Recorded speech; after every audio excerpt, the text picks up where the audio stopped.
where in Queens are you from, and how was that situation growing up? Yeah, the situation was good. Yo, you know what's crazy? I'm from Murdoch, O'Connell Park. They call it Northside Queens. I'm from 198 in Murdoch. It's crazy because it's like a middle class neighborhood, and it's just one little strip there, like 198 Street to 200 in Murdoch.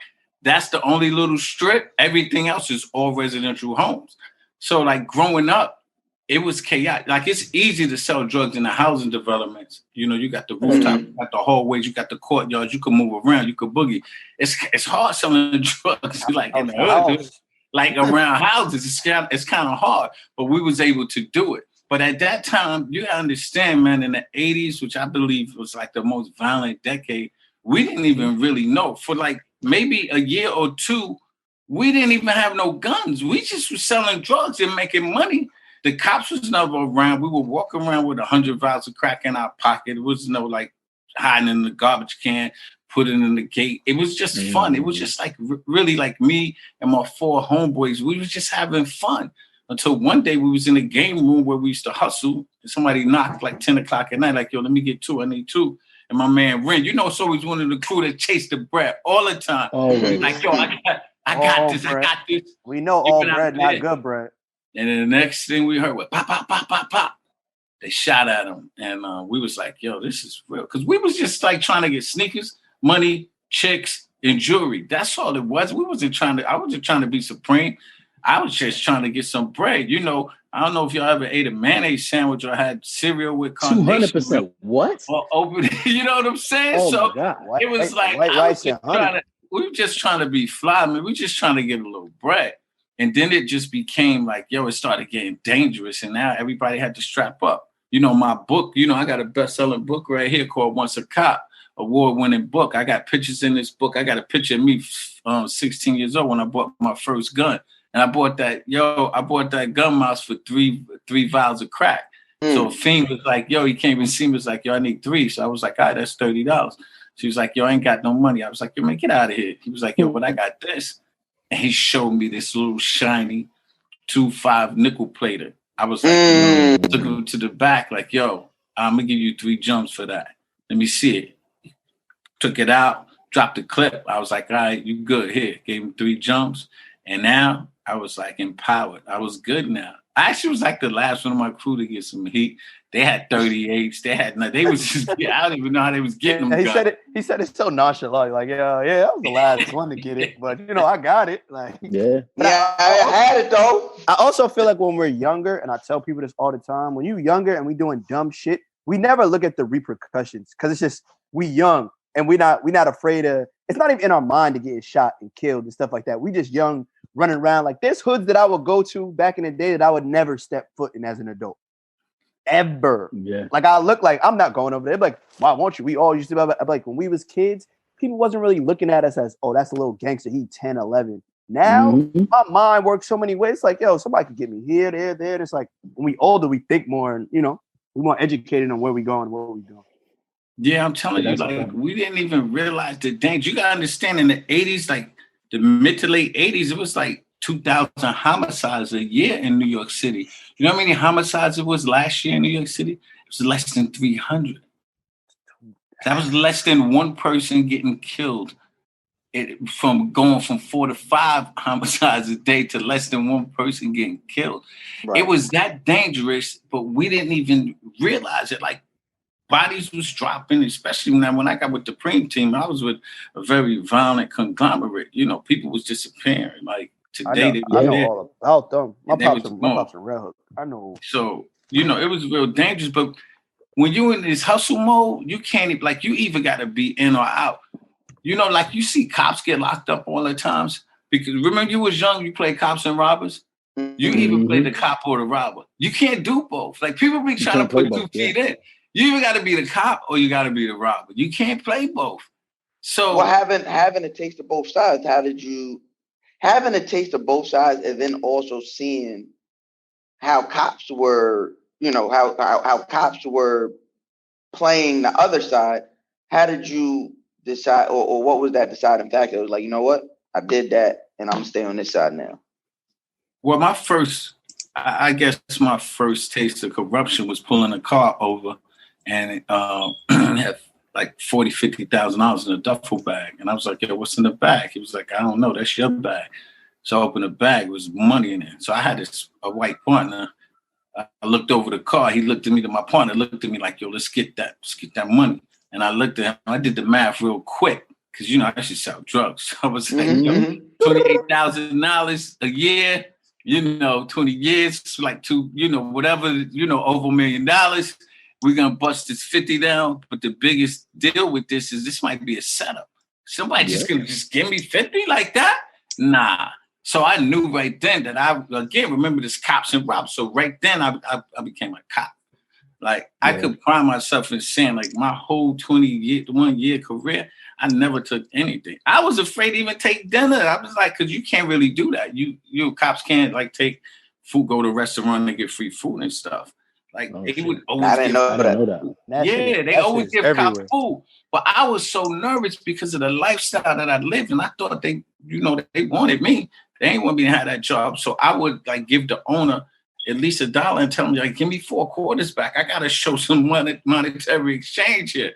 You know what I'm saying? I was scared to death. I ain't even want the food. Like, here, give me 4 quarters. I gotta look like I'm paying some bread. So I'm glad we have you because I think this will probably be the most in-depth and well-rounded conversation we could probably have about a lot of the matters we want to talk about today. But the main thing I want to, or not the main, but the first thing I kind of want to get into is, I know I've been a huge proponent of it. I remember I think it was said on Combat's podcast first. Is there a such thing as a good cop? Oh, yeah. It's a lot of good cops. I'm going to tell you right now, just think about it. Yo, it's funny. I get these questions all the time, but you got to understand. It's the only profession in America where the citizens give you the right to take a life if deadly physical force is being used against you and someone else. That means eminently, if you see somebody getting murdered or somebody's trying to murder you, they give you the right to kill. So it's a heavy responsibility. Now, every cop not built to be a cop. Some of them need to go to McDonald's. So the weed out process got to be serious because you're talking about cops are the gatekeepers of the criminal justice system, meaning we start the process. So you think about when y'all was like 19 and 20 years old. You go to training for 6 months, somebody gave you a gun and a shield and was like, yo, go conquer the world. You live home with your mother, you was living in the basement, you never had a relationship, your first job, you downtown Brooklyn, whatever, on Fulton Street, 6'5" male, black, frothing at the mouth, he butt naked, and he's like, yo, I'm gonna kill you right now. Like, you got to handle that. Like, right now, all you have is 6 months training. And I'm always advocating, like, nobody should be a cop unless they've been punched in the face. If you've never been punched in your face, you're going to have to pull your gun out because you don't know how to fight. You got to go to get gun. You know what's funny? I always tell, when I was on when I was on the show, when I was on 90210, I used to tell all of the guys and the girls on that show, I'm like, yo, I have a theory about life. I feel like there are 2 different types of people in the world. There are people who kind of just, live life. Things kind of happen for them. Life is good. And then there's people who've been punched in the face. Who I was like, if you've been punched in the face before, and I think everybody on this podcast has, if you've been punched in the face before, there's a certain my shit done got rocked. Yo, there's a certain thing that happens in your head when you get punched in the face where if you don't die, or you want more, or you don't want none at all. It's only 2 things you think. I'm going to get this nigga, or either way, it's not the end of the world. Like you learn how big things are. I ain't gonna hold you, Matt. People who this nigga hit me, bro.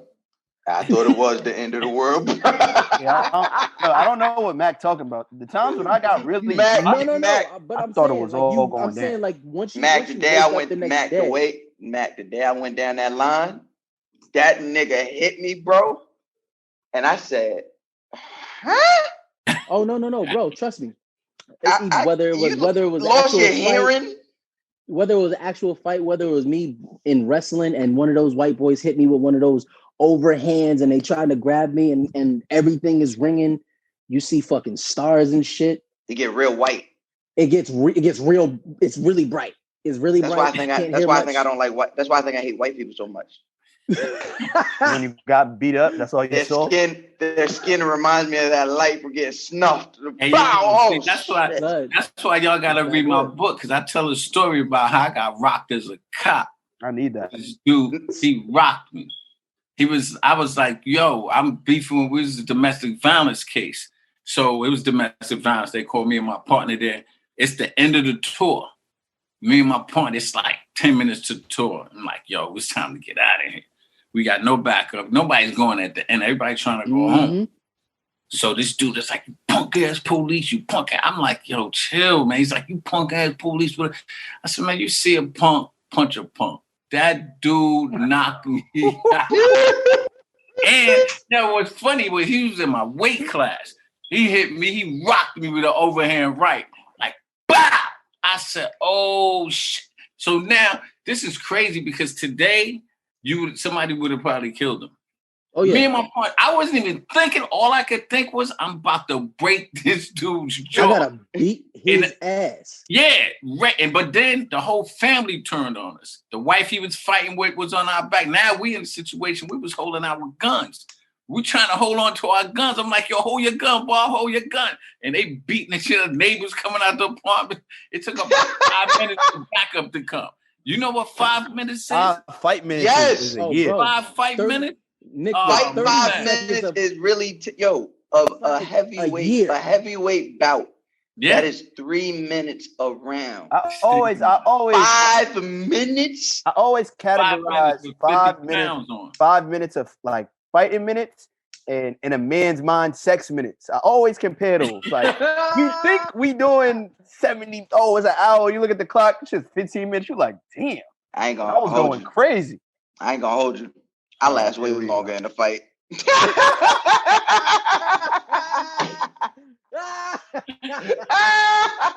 Bitch, you might as well. Bitch, you're better off fighting me, bitch. You thought that 5 minute fight was long. I got this 5 minutes of bed is so much shorter. Nah, it's so much shorter.